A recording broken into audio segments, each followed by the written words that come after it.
New cars always come with new features. Sometimes these are brilliant upgrades that make life so easy. Other times these features are so annoying they'll make you want to get out and take the bus. I've put together a list of the most annoying new car trends that really drive me up the wall, and I'm going to tell you why these need to be wiped out forever. I'm Matt Watson and you're watching Carwow.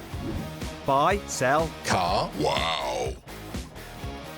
Cars with internal combustion engines need fuel filler caps, and electric cars need charging flaps. But why do they have to be so big? Just look at the size of the charging flap on the Mercedes EQC, and the one on the BMW iX is even bigger. It looks like someone pinched the air brake off a jet. There is no reason for any of this. A charging plug is about the same size as a fuel nozzle. It doesn't need an enormous door. Audi has the right idea with the Q8 e-tron. The charging port is behind a smaller flap that slides down when you open it. And you get a flap on each side of the car to make charging as simple as possible. It still isn't perfect though.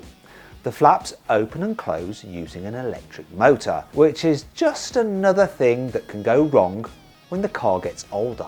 And that brings me on to my next issue. Why the heck are modern cars just so damn complicated? If you wanted to adjust your cruise control settings in an old BMW, there was a button on the steering wheel. If you want to do it in the new i7, you have to navigate through a load of touchscreen menus. This is annoying. And some manufacturers know this. Hyundai, for example, has just updated the new Tucson. Now you get loads of real heater buttons to make it easier to use the car while you're driving. But Volkswagen has done the opposite with the new Amarok. It made a big deal about this all-new pickup truck having some normal physical buttons. It even teased a video of the volume knob before it actually revealed the car. But it turned out the heating controls were still on the blooming touchscreen. Why, Volkswagen? Why? But it gets worse. The Amarok is basically a Ford Ranger underneath its skin. They share the same chassis and basic interior layout. And that truck has proper buttons under the touchscreen. So Volkswagen could have reused these for the Amarok, but it still went right ahead and decided to get rid of them. The lack of buttons isn't the only annoying thing about touchscreens. They're taking over from traditional dials as well. I don't mean digital displays behind the steering wheel. These can be a really useful upgrade that show much more information than an analog dial ever could. But some cars don't have a display for the driver at all. This started with the massive central display in the Tesla Model 3. But the single screen fever is spreading. Loads of cars from Skoda, Volkswagen and Cupra have tiny little driver's displays. And Volvo has straight up copied Tesla with the new EX30. You just get one big screen in the middle of the dash, and there isn't even a heads-up display beyond the wheel. This means you have the same problem as in the Tesla Model 3. You end up glancing to the side like that all the time while you're driving to check your speed. Anyhow, I really like Audi's new Matrix LED headlights. These can automatically mask out parts of the road ahead so you don't blind oncoming drivers. And they can highlight road markings ahead to stop you drifting out of your lane or warn you if there's a stationary car up ahead. They work really, really well. So why have I included these lights on this list? Well, clever adaptive headlights weren't enough for Audi. It decided to add a few gimmicks. This started with the daytime running lights on the RS3. These show a checkered flag pattern and spell out RS3 when you unlock the car. And now the facelifted Q8 comes with customizable daytime running lights too. These are a little bit weird, but they're nothing compared to what some brands are doing. Take a look at the Human Horizons Hi-Fi Z and Hi-Fi X. These have massive pixelated screens under the headlights that can show all sorts of patterns. But that's not all. The Hi-Fi Z comes with scrolling displays on the back doors that you can customize with your own text. But what happens if someone bumps into your door and cracks the display? You can't swap in a new bulb like an old car. You'll probably have to buy a whole sealed unit. And I bet it'll cost an absolute fortune to get these parts and then have them fitted. So while I do quite like the functionality and think it's kind of cool, I also think it could be a massive headache further down the line as the car gets older. We're living through the biggest transition in car history. Internal combustion is out and electric power is in. But before fossil fuels get banned for good, car makers should be making the most of their internal combustion engines. They shouldn't be muffling them with restrictive exhaust. And I'm not talking about soft limiters either. I'm talking about the actual sounds the engines make. Famously, BMW doesn't actually use soft limiters on its M cars, but they've still been hampered by increasing sound restrictions. Listen to this and you'll see exactly what I mean.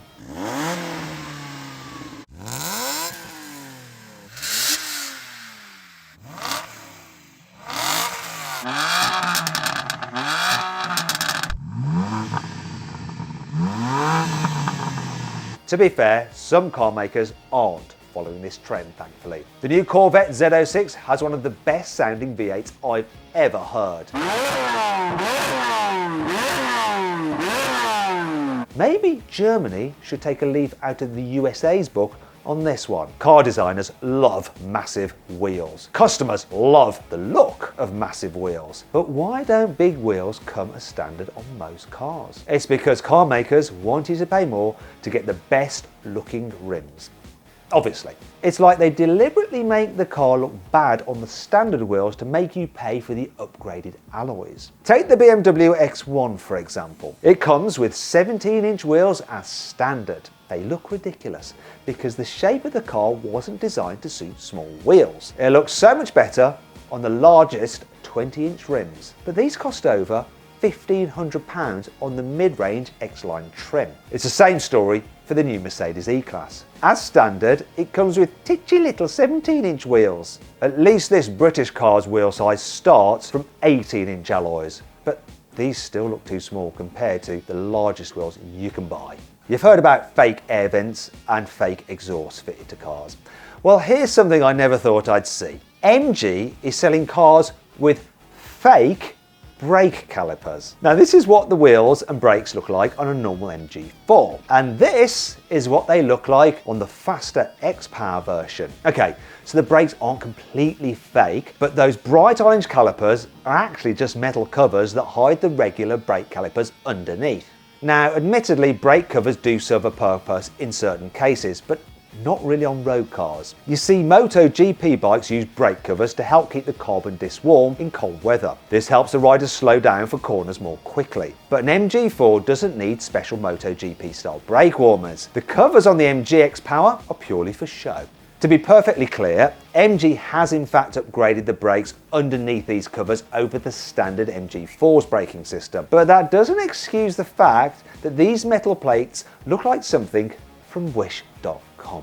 The Audi RS3, Mercedes-AMG A45S and Volkswagen Golf R are all cars currently on sale that have a four-wheel drive system with a special built-in drift mode. All these cars are fitted with a special rear differential and have a special driving mode that is designed to make it easy for absolutely anyone to slide their car around. However, there is a problem. Where are you going to use these modes? You can't use them on the road, and you'll get thrown out of most public track days if you try to drift around every corner. Even if you do have loads of private land to hoon about on, these cars don't drift like a normal rear-wheel drive car can. They all do smoky four-wheel skids that burn through all four tyres. Okay, so these cars are all hot hatchbacks. So it's fine if some of their features are a little bit silly. But what about the Kia EV6 GT? This is a serious electric family car, but it has 585 horsepower and a drift mode. Who is this designed for? The drift mode didn't even work that well. When I tried it, the front wheels span like crazy and filled the cabin with loads of smoke. That was horrible. Anyhow, that Kia EV6 actually brings me on to another problem with lots of modern cars. Can't believe I'm saying this. They're too quick.